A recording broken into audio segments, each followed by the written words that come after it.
I hope she'll be my daughter someday. I hope she'll be my daughter someday, Webb said, smiling across the supper table. Rosella had brought 7-year-old Cecilia to their first courting supper, and now the three of them sat in the lamplight over stew bread and 3 mismatched plates. Rosella's spoon stopped because Webb was due to ride cattle toward the rail line before the month was out, and no man was going to promise her child a future before he could tell Rosella where he meant to make one. Webb knew he had ridden too far with one sentence. He had not meant it as a trick. When Rosella had appeared at his cabin with Cecilia beside her, he had been surprised for perhaps half a heartbeat. Then he had set out the 3rd plate. The sight of them across from him had done something dangerously pleasant to the room. Rosella's brown hair was pinned back from a face that rarely gave foolishness much room, and Cecilia had inspected his stew, as if she had been appointed to judge it for the territory. He had wanted to tell Rosella the truth. He had simply forgotten that a child could hear hope as a promise. Mr. Douglas, Cecilia said into the silence, "Are cowboys allowed to wear their hats while they eat stew?" Webb blinked. His hand went to the dusty felt brim still on his head. Rosella's mouth twitched. "No, ma'am," Webb told Cecilia. He removed the hat and set it on the empty chair near the wall. "They are not. That is poor manners, and I thank you for catching me before the stew did." Cecilia looked pleased with herself. "Stew cannot talk. Then I owe you twice." That won him a small laugh from Rosella, no more than he deserved. He took up his spoon again, grateful for the child's timing. Rosella looked at him over the rim of her cup. A man who can count cattle in mesquite brush ought to know whether he is wearing a hat at supper. One would think. As for the other thing you said, Mr. Douglas, we will speak of some day after supper, not while Cecilia is eating. There was no anger in her voice. That made Webb take the warning more seriously, not less. Understood. He did not try to improve matters with another pretty sentence. After supper, Rosella drove the small 2-wheeled cart back toward the settlement, Cecilia tucked beside her under a shawl. Webb kept his gelding at a walk alongside them. The road ran pale through the darkening grass and mesquite. September heat had gone out of the ground quickly after sunset, leaving the air dry and cool enough that Webb could hear the little mare's breath between the soft creak of the wheels. He had known from the beginning that Cecilia belonged at Rosella's side. What troubled him was the thought that Rosella might take his words for an easy way to win her. At the rented adobe house on the edge of the settlement, Rosella helped Cecilia down and sent her inside to light the front room lamp. Webb dismounted, but stayed below the porch step reins in one hand. Rosella folded her shawl tighter around her shoulders. "Bringing Cecilia tonight was intentional," she said. "Any man who calls on me has to sit at a table with the life I already have. I will not hide her to make myself an easier prospect. I would have been disappointed if you had." Her eyebrows rose slightly. Webb corrected himself. "Not disappointed in you. Disappointed to learn you thought you had to." That seemed to land better. Rosella glanced toward the warm square of the window. "Then hear the rest. You may court me, but you are not to speak to Cecilia about becoming family again until I know what you intend when the cattle work is done this autumn. She is young enough to believe a man when he says, 'someday.'" Webb felt the truth of that more sharply than he had at his own table. "I am sorry," he said, "not for wanting it, for saying it where she could take my wanting as settled fact." Rosella watched him without rescuing him from the apology. "I spoke ahead of what I have proved," Webb added. "That is mine to answer for." Some of the set went out of her shoulders. Explaining how sincerely he had meant it would not change what she had asked. So he asked for less. "May I come next Thursday?" Rosella gave him a long look. Just Thursday. Just Thursday. One Thursday is a smaller promise. It is, and therefore a better one. Webb smiled before he could stop himself. Then I will see you Thursday, if cattle permit. If cattle do not, you will hear why before I expect you to forgive me for it. That earned him another faint curve of her mouth. He touched the brim of his hat mounted and rode back toward the crane outfit with the curious relief of a man who had been given a narrow gate and found he preferred it to an open field. Rosella had not asked him to stop wanting. She had asked him to behave as though what he wanted mattered. The next afternoon, Webb rode into the settlement on ranch business.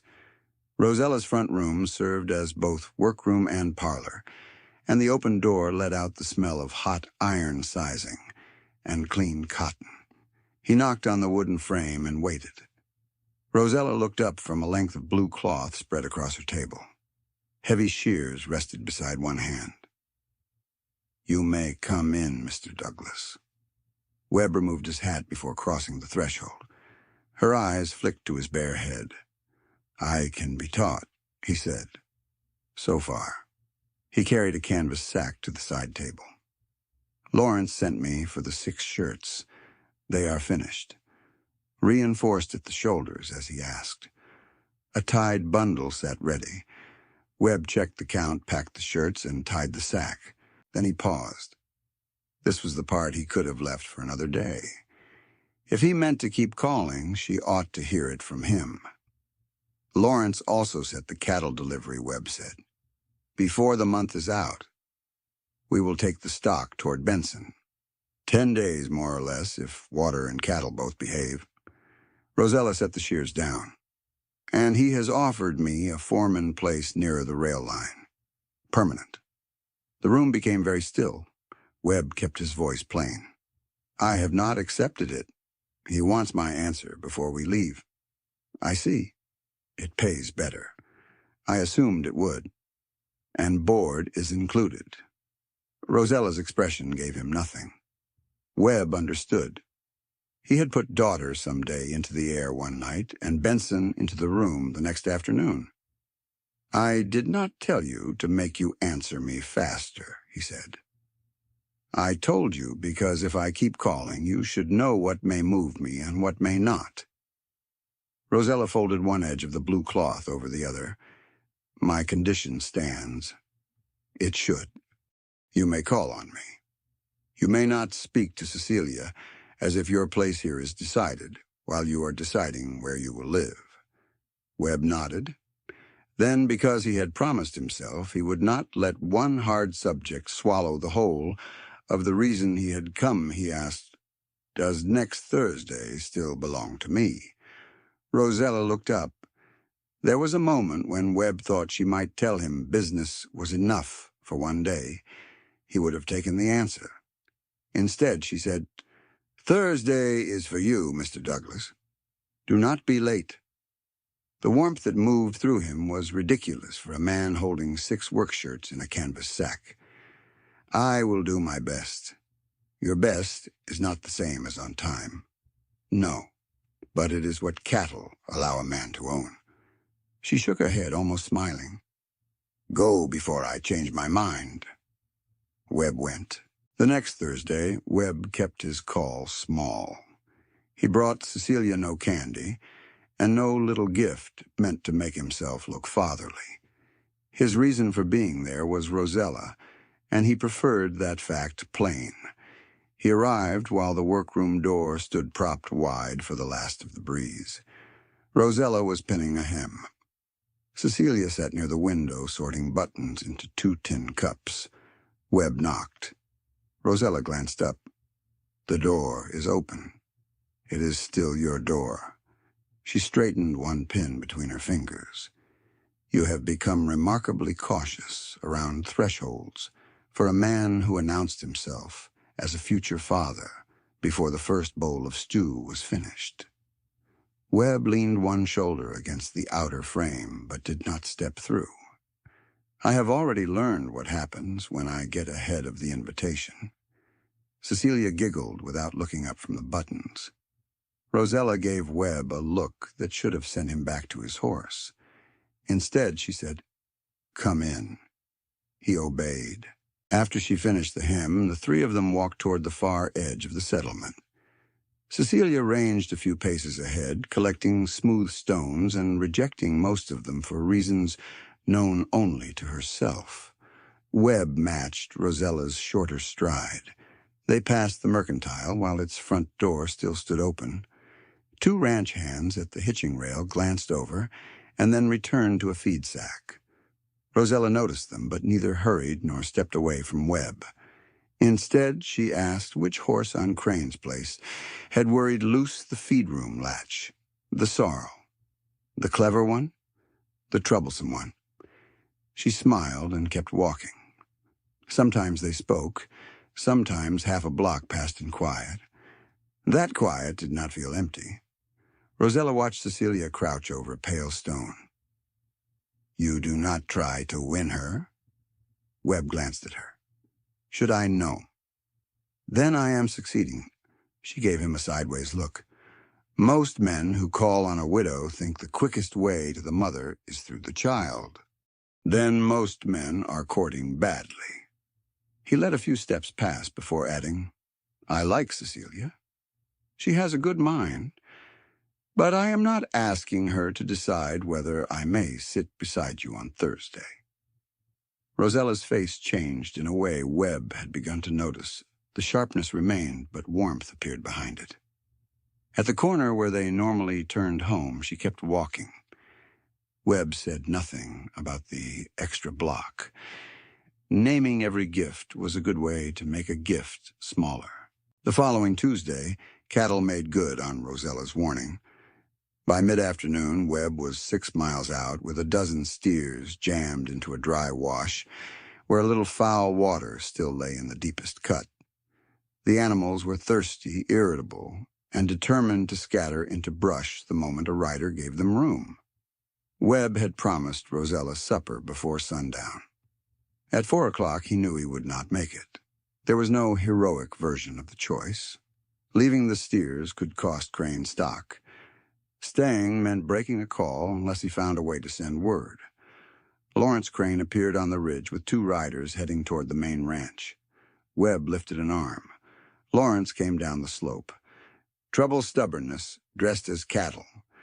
Webb wiped dust from his mouth. "Are you passing the settlement?" "Close enough. Will you stop at Mrs. Kessler's? Tell her the wash has me. Tell her I will be late. And she is not to keep supper unless she wants to." Lawrence's eyes narrowed with amusement. "That all? That is all? You do not want me to tell her you fought 12 steers barehanded and saved the territory. I want you to tell her I'm late." Lawrence laughed once. "I can remember that." Webb turned back to the cattle. It was well after dark when he finally reached Rosella's place. A lamp still burned in the front window. He tied his gelding, found the wash basin on the porch bench, and scrubbed the worst dust from his hands and face. The water went brown at once. He used his neckerchief to dry himself, took off his hat, and knocked softly. Rosella opened the door. She still wore her apron, though her shears and iron had been put away. "Is it too late?" Webb asked. "It is late." He waited. "Lawrence brought your message," she said. "Come in, Webb." The use of his given name stopped him more surely than a hand on his sleeve. He crossed the threshold. Cecilia was asleep in the back room. A small table had been set near the workroom stove. Rosella placed a bowl of reheated stew in front of him and sat across from him with mending in her lap while he ate. She did not fuss over him. Webb was grateful for that. He was tired enough to feel every mile in his back, but not so tired he wanted to be treated like a wounded man for doing his job. When he finished, Rosella went to the sideboard and returned with a narrow slice of peach pie. Webb looked at it. "The baker only made 2 this week," he said. "I know. The Crane crew was asking after them at noon. I know that, too." She set the plate beside his hand. "I saved it for my caller, not for the Crane outfit." The word caller warmed him. Webb picked up the fork. Then I would be a poor guest to argue. On that point, yes. He ate the pie slowly enough to honor the fact that she had saved it, but not so slowly that the gesture became a ceremony. When the plate was empty, he looked toward the bolts of heavy cloth stacked near her work table. "Did Henderson give you the winter order?" Rosella's expression eased. "This morning. 8 canvas coats to start more if those sell. That is good.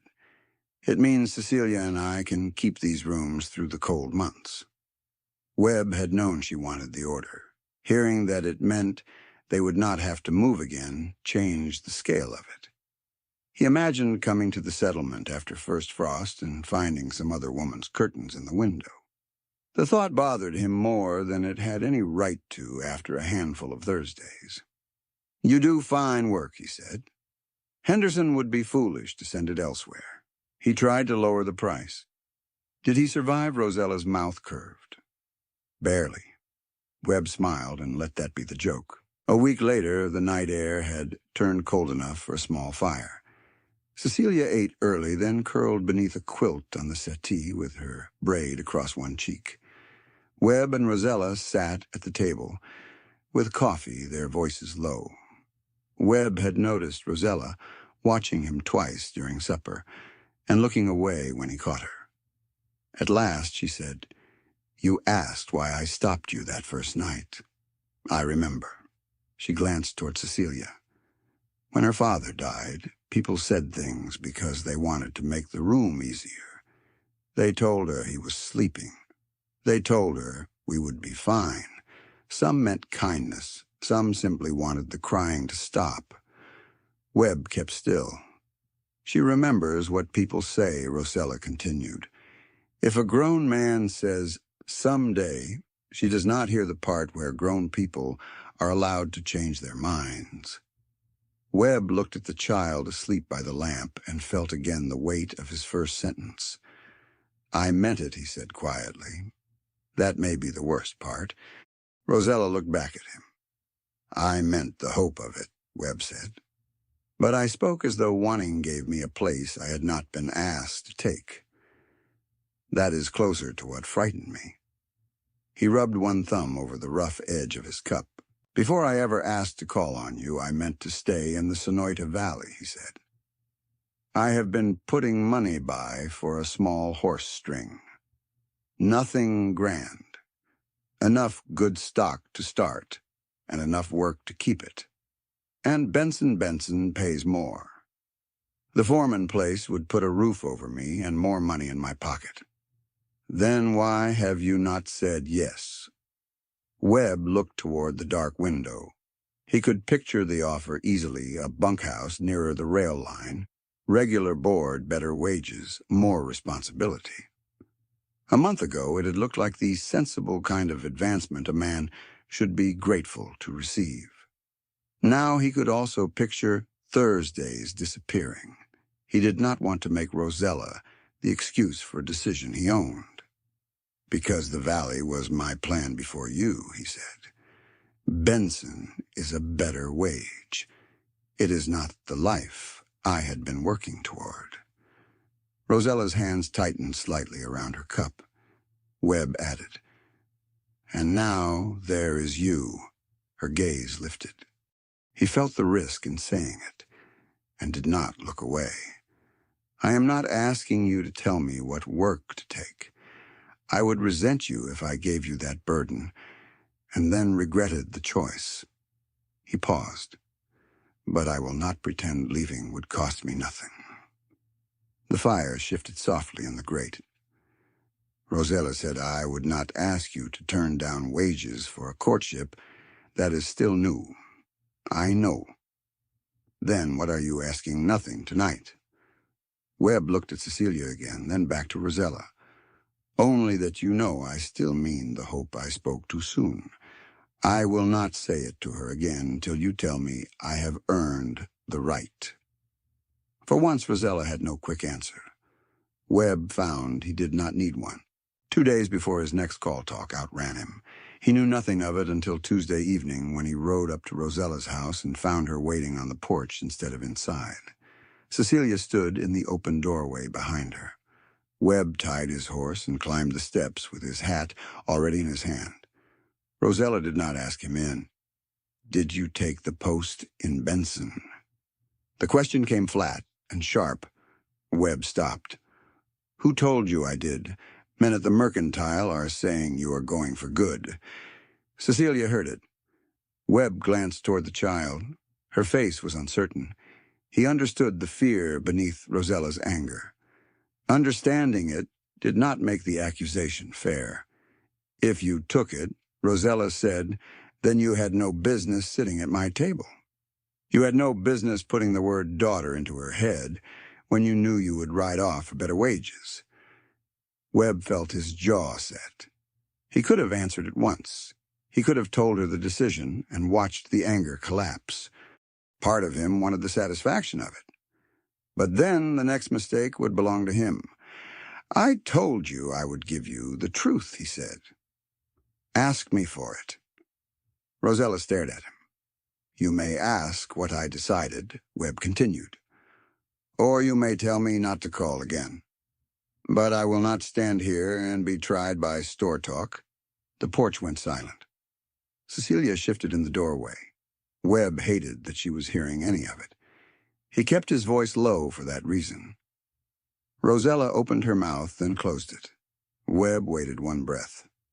No question came. He put his hat back on. "Good evening, Rosella." He walked down the steps mounted and rode away before hurt could make him say something he would have to carry back later. The ride to the Crane Ranch was cold and dark. Webb had turned down the Benson Post that morning, but not without feeling the cost. At Lawrence's desk, he had thought of how much faster the better wage and free board might build his savings for a first few horses. The offer had tempted him because it was useful, not because he wanted Benson. Then he had pictured where those savings would leave him farther from the valley where he had always meant to make something of his own.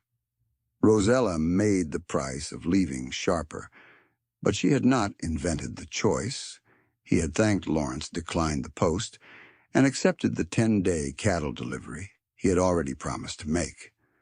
By the time he reached the bunkhouse, the anger had thinned into disappointment. He could forgive fear. He would not court a woman who demanded proof from him while giving rumor more weight than his word.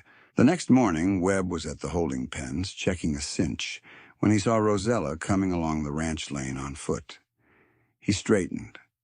She stopped at the fence. Wind had loosened a strand of hair near her cheek. There was no wit in her face. "I should have asked you," she said.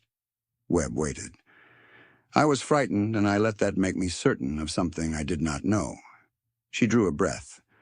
"I told Cecilia this morning that I was wrong to speak as if I knew the truth. Then I came to tell you the same. The apology did not erase the porch. It did something more useful. It met it." Webb rested one hand on the fence rail.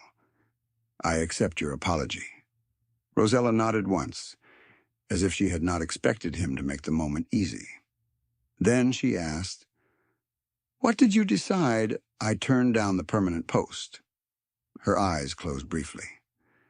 "I did it yesterday morning," Webb said. "Before I heard a word of the rumor.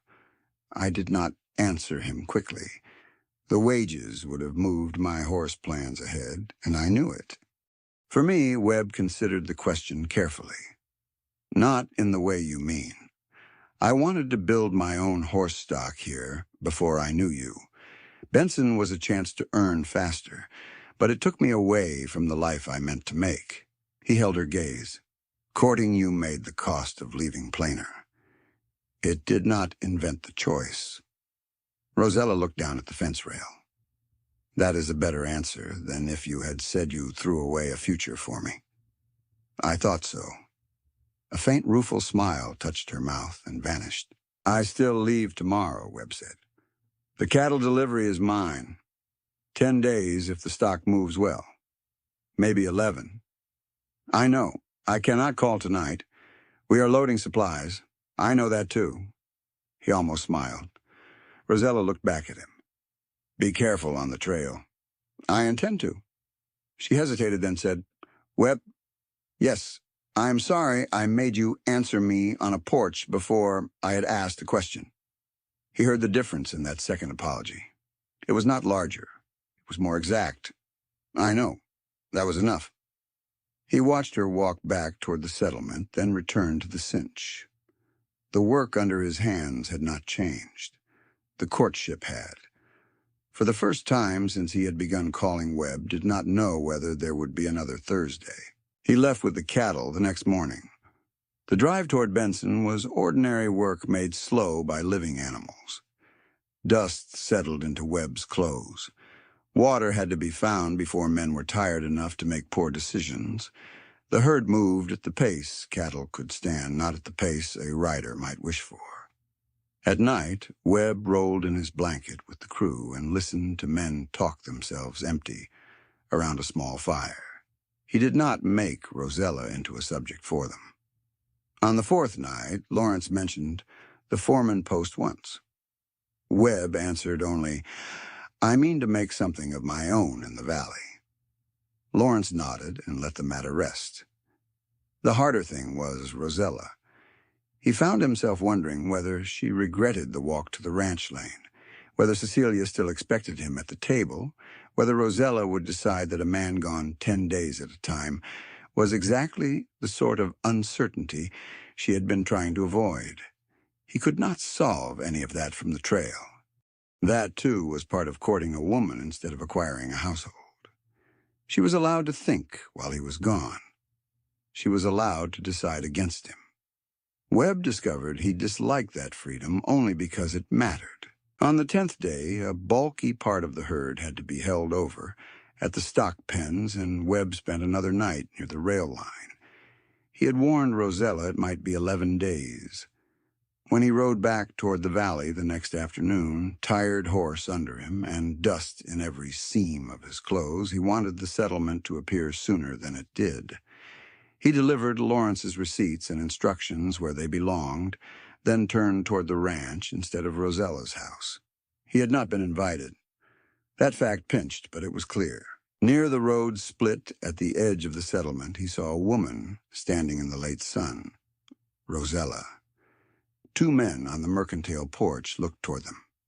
Rosella saw the looks and stayed where she was. Webb drew the gelding to a walk. She waited until he was close enough to hear, without raising her voice. You are a day late, Mr. Douglas? The formal name after the fence and the apology almost made him laugh. Stock held us near the pens. So your warning was accurate. I take little pleasure in that. Rosella stepped closer to the road. Cecilia asked whether cattle know the days of the week. What did you tell her that they do not appear to care? That has been my finding. Her smile came then small and real. Webb felt something in his chest loosen that had been tight since the porch. Rosella did not make him ask. Sunday supper, she said. If you have no other call. Webb looked at her. He had been the one asking for Thursdays from the beginning. He had asked at the porch, the workroom, and the end of long cattle days. Now she was placing the next evening in his hands. I have no other call. Then Sunday. I will be there. Rosella nodded toward his horse. Go wash before you frighten anyone. Webb looked down at the dust on his sleeves. You waited at the road to insult my condition. I waited at the road to invite you to supper. The rest was free. He laughed, and because she had already given the important answer, the lightness did not have to carry anything more. Sunday evening, Webb arrived early enough that the last blue light still lay along the western hills. He removed his hat on the porch and knocked. Rosella opened the door. Come in. The words were ordinary. Webb had never heard them sound so much like a choice. Inside, Cecilia was washing her hands in the back room. 3 plates sat on the table. The sight caught Webb low in the ribs, not because he mistook it, for a settled family, but because this time Rosella had laid the third place before he arrived. He stood near the small hearth hat in both hands. Rosella carried bread from the sideboard. Before Cecilia comes in, Webb said, "I would like to say something properly." Rosella stopped. Webb had thought through the words on the ride over and distrusted every polished version, so he used the plainest ones. "I meant what I said at that first supper. I can imagine loving Cecilia as a daughter one day." He paused. "But I asked the wrong person first." Rosella's eyes stayed on him. "The first question belongs to you," Webb said. "Do you want me to keep courting you with marriage as the direction of it?" The room seemed suddenly very quiet. He went on before he could dress the truth up. "I am still a wage-earning cowboy. My work will take me away some days. The horse stock I want is still mostly savings and plans. Benson would have paid more than I am likely to make here this winter." Rosella set the bread down.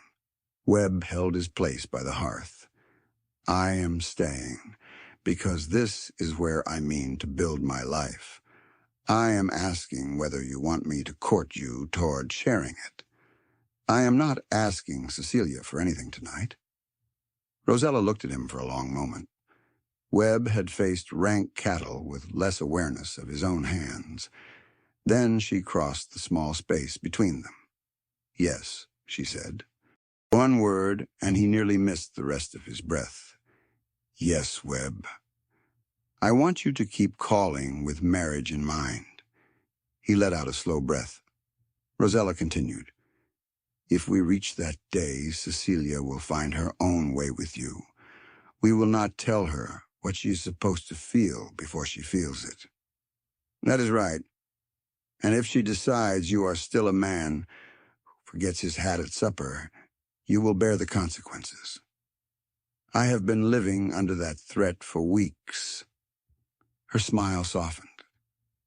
Webb reached for her only after she remained close. His hand settled lightly around her forearm, warm through the sleeve. It was not a claim. It was the smallest touch that could hold the size of the answer. The back room door opened. Cecilia came in with her hands scrubbed pink and her braids slightly loose. She climbed into her chair, looked at the 3 plates, then at Webb. "Mr. Douglas." "Yes, ma'am." "Are you going to eat with us next Thursday, too?" Webb looked at Rosella. He simply waited. Rosella noticed. "He may," she told Cecilia. Webb turned back to the girl. "I would be very glad to." Cecilia nodded as if the matter had been properly settled and reached for the bread. Webb sat down at the 3rd place. The supper that followed was not solemn. Cecilia told a long story about a girl at lessons who had hidden a beetle in her copybook. Rosella corrected Webb's claim that one of Crane's sorrels was clever enough to untie knots, insisting that a horse who caused extra work could not be praised for intelligence. Webb argued the point once and wisely abandoned it. No one made another speech about family. Rosella passed him the potatoes without asking whether he wanted them. Webb noticed because it was the first time she had done so. The small assumption pleased him more than it should have. Later, while Cecilia cleared cups, Rosella asked, "When do you ride line again tomorrow before light?" "And Thursday I should be in." Should Webb smiled. "I have learned not to make promises on behalf of cattle." Good. He understood the lesson beneath the joke. So did she. Several weeks later, the first hard cold settled over the Sonoita Valley. Frost silvered the shaded edges of the yard at dawn, and after sunset the wind found every loose place in a coat. Rosella's winter orders had filled one side of the workroom with folded canvas and wool. Webb still rode for Crane. His savings were still savings, not a miracle herd bought by love. That suited him. He wanted a life that could be lived, not one that only looked complete across a supper table. On Thursday, he arrived as the lamp was being lit. Before he stepped across the porch, he removed his hat and hung it on the peg beside the door. Cecilia, already at the table, saw him do it. "You remembered." Webb looked gravely at her. "I am a man who learns from severe correction." Rosella came from the stove carrying a bowl. "Do not encourage him. He will begin expecting praise for ordinary manners. I would settle for pie. You used your pie allowance weeks ago." Webb sat at the place already set for him. The room had changed in small ways since his first supper there. A stack of finished coats occupied the chair near the work table. Cecilia's slate leaned against the wall. One of Webb's gloves, left behind the previous Sunday, lay on the shelf by the door where Rosella had put it, instead of sending it back with a ranch hand. Nothing in the room declared him husband or father, which was exactly why the welcome meant something. Rosella set the last bowl down and took her seat. "You know," she said, "I never told you the whole truth about that first supper." Webb looked up. "I am listening. I brought Cecilia without warning you on purpose." "I gathered that part." "No. I mean, I had already decided something before I left my house." Cecilia was busy breaking bread into her stew and paid little attention. Rosella's gaze stayed on Webb. "If you had looked disappointed when you saw her, there would have been no second evening." Webb sat back. He had thought the first supper was his mistake to survive the bold sentence. The forgotten hat the lesson in pace.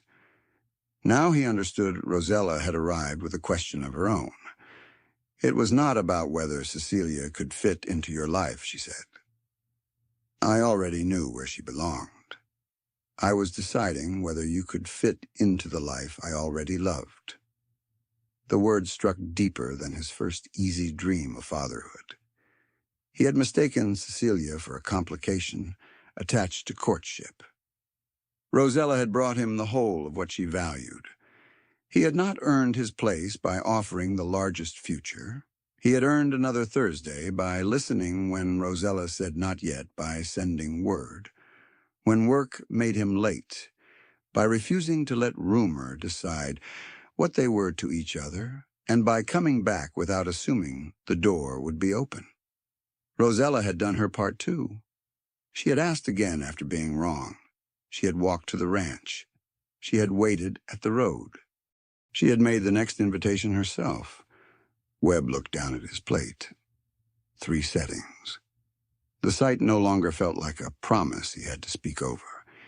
It felt like a place he had been asked to take. "I would say the plate fits," he said. Rosella's eyes warmed. "It does." Cecilia looked between them. "What plate?" "Mine," Webb said. "You have had that plate all evening." "So I have." Cecilia accepted this as proof that adults were occasionally strange, and returned to her supper. Rosella shook her head, smiling. Then her expression softened into something meant only for Webb. "Next Thursday is yours," she said, "if you want it." He did not answer quickly because the words deserved better than reflex. He thought of Benson and its better wage. He thought of the cattle trail, the quiet workroom peach pie saved under a cloth, Rosella's hard questions and harder apology. He thought of Cecilia correcting his hat, and of the way Rosella had never once asked him to become a father before she had chosen him as a man. "I want it," Webb said. And he did. A family was not made by the boldest promise a man spoke over supper, but by the quiet number of times 2 people chose to make that promise safe.